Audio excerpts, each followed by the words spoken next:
Chapter 1 से ही question है तुम्हारा। क्वेश्चन नंबर 6 है, किसी लेंस की एक डायोप्टर क्षमता को परिभाषित कीजिए।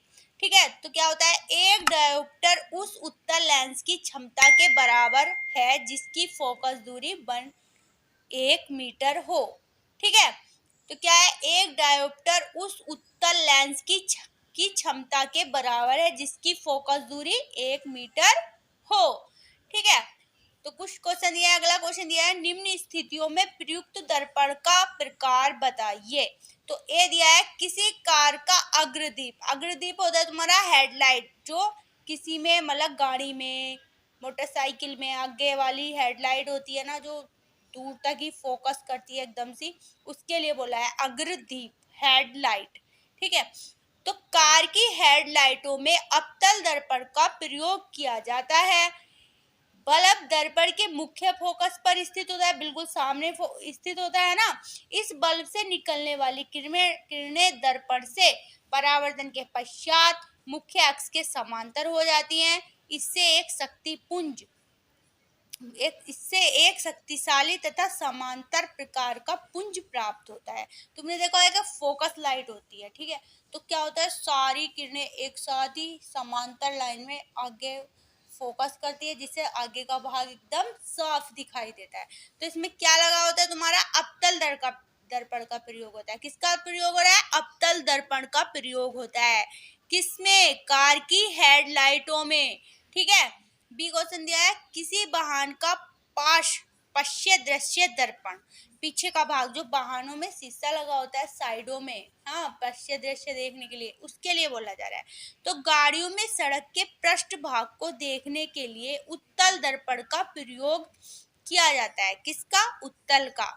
हाँ, गाड़ी के जो अग्रदीप होते हैं उनमें अवतल लेंस का, लेकिन जो पृष्ठ दृश्य देखने के लिए जो दर्पण लगा होता है उसमें उत्तल दर्पण का प्रयोग किया जाता है। उत्तल दर्पण से बना प्रतिबिंब छोटा तथा सीधा बनेगा।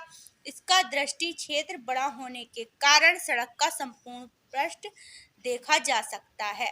क्या होता है, इससे प्रतिबिंब छोटा तथा सीधा बनता है, तो इससे क्या, हम बहुत दूर तक पीछे का रास्ता देख सकते हैं आसानी से।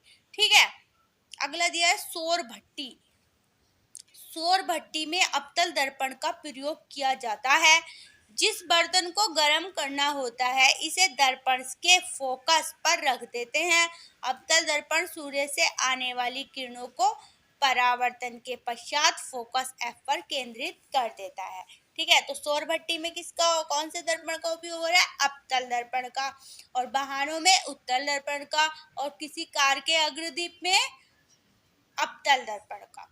ठीक है, अगला क्वेश्चन दिया, प्रकाश के परावर्तन से क्या तात्पर्य है। तो प्रकाश का परावर्तन होता क्या है, क्योंकि हमारे लेसन का नाम ही है प्रकाश का अपवर्तन तथा परावर्तन, या प्रकाश का परावर्तन तथा अपवर्तन। तो क्वेश्चन दिया है तुम्हारा, प्रकाश का परावर्तन, प्रकाश का किसी तल से टकराकर वापस उसी माध्यम में लौट आना प्रकाश का क्या कहलाता है, परावर्तन कहलाता है। प्रकाश जिस तल से टकराकर परावर्तित होता है उस तल को परावर्तक तल कहते हैं। एक बार फिर से समझ लो, प्रकाश का किसी तल से टकराकर वापस उसी माध्यम में लौट आना प्रकाश का परावर्तन कहलाता है। प्रकाश जिस तल से टकराकर परावर्तित होता है उस तल को परावर्तक तल कहते हैं।